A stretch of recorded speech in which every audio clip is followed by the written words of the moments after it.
Am I my brother's keeper? Yes, I am. Am I my brother's keeper? Yes, I am. Am I my brother's keeper? Yes, I am. To this day. Nino Brown Boxing, I'm back in the building. Shout out to the LDBC. Don't forget to hit that like button and subscribe. All right, man, I'm going to do a quick video about this whole Terence Crawford and Shawn Porter fight, right? I'm going to keep this shit simple because I hear a lot of videos and I'm reading a lot of comments about the lowball offers by Bob Arum and Terence Crawford. I keep hearing it over and over again. And I understand that that's accurate. That's one side of the entire situation. Cool. But this situation isn't like Terence Crawford versus Danny Garcia. This is a mandatory. So, since this is a mandatory, this isn't just, oh, the champion offers the challenger a fight. A contract for a certain amount of money and he chooses to accept it or not. This isn't some voluntary defense. This is not the situation. But a lot of people are moving as if that's the case. The reality of it all is this.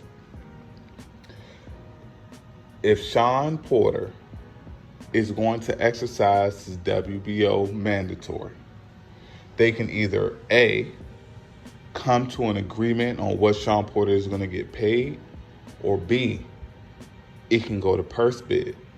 And it's like everyone is stuck on the $1 million offer. We know Bob Arum is cheap. We know Bob Arum doesn't like to pay. And I look at it like this.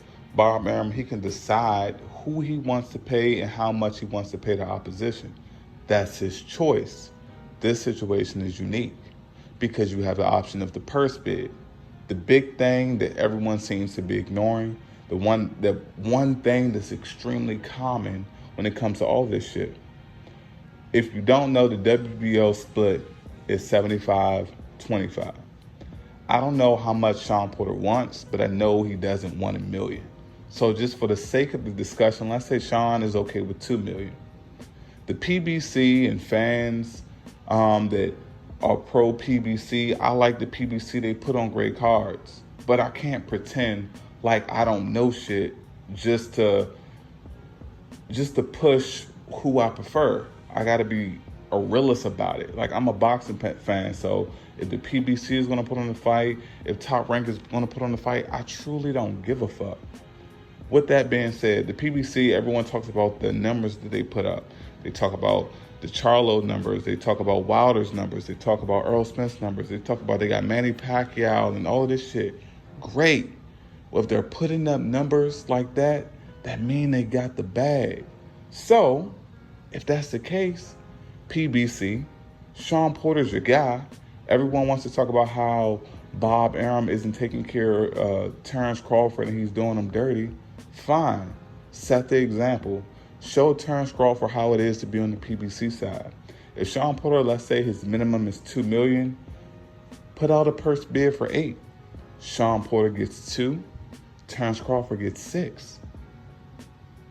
And then you make the fight. But it's not only the fight gets made, now the PBC has the right to the fight that puts Crawford in this position. Crawford has said on record that he will not vacate his belt. Fine. I'm going to take this man's word. I'm going to approach this situation in good faith and say Crawford means what he says. He means what he says. In a situation that Top Rank doesn't counter PBC or outbid PBC, that means that they have the right to the fight. So Crawford's in a situation he's going to A, vacate his title and go against what he said, which is a duck, or he's going to fight on the PBC. Now, with all of Bob Arum's recent comments and a boatload of videos about how Bob Arum is disrespecting Terence Crawford, and he says, you know, Crawford, go over here. I don't need you. You're costing me money. All of that shit. Well, if that's how Bob Arum really feels, we're going to find out. He's going to either say, hey, Crawford, you go over to the PBC. They won the purse bid. You face Shawn Porter. You get your $6 million. Shawn gets his $2 million, and that's what it is. Or Bob Arum is going to renege on all of the shit that he was saying, and he's going to fight for Terence Crawford to stay. however it all plays out, as long as the fight happens, that's the most important thing. Like, fans are so excited to push, oh, he's ducking, but you're not even considering all the factors that the purse bid is relevant in this situation. And like, the shit is weird to me. It seems like people rather talk about why the fight isn't going to happen or why this guy doesn't want to fight this guy, instead of looking at the logical solution of there's more than one option here, and that's the purse bid. Like I said, the PBC has all this money because they have all of these views and all of these fantastic pay-per-view numbers. They got all of these superstars. Great. That's great. This is the segue. Everyone says that, well, Terence Crawford needs to leave Bob Arum and Top Rank ESPN. This is an opportunity where Terence Crawford can get a taste of that PBC lifestyle. This is the opportunity. If the PBC can come up with $50 million to offer Anthony Joshua, coming up with $8 million for Shawn Porter to get 2 and Crawford to get 6, shouldn't be that difficult. But my main thing is, why aren't people talking about the obvious? It's a mandatory. Purse bids exist for a reason. This is a very relevant situation where a purse bid is applicable.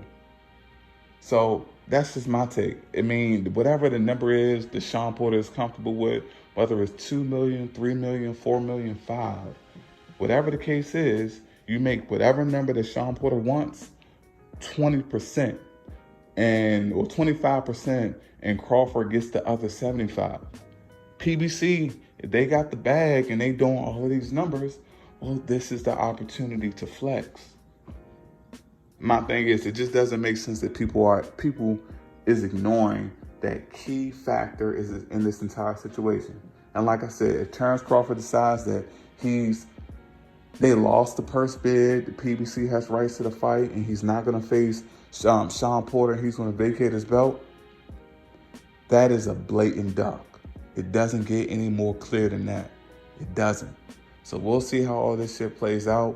But my thing is, I just want to put a big spotlight on the obvious that's being ignored. It's Nino Brown Boxing. Shout out to the LBC.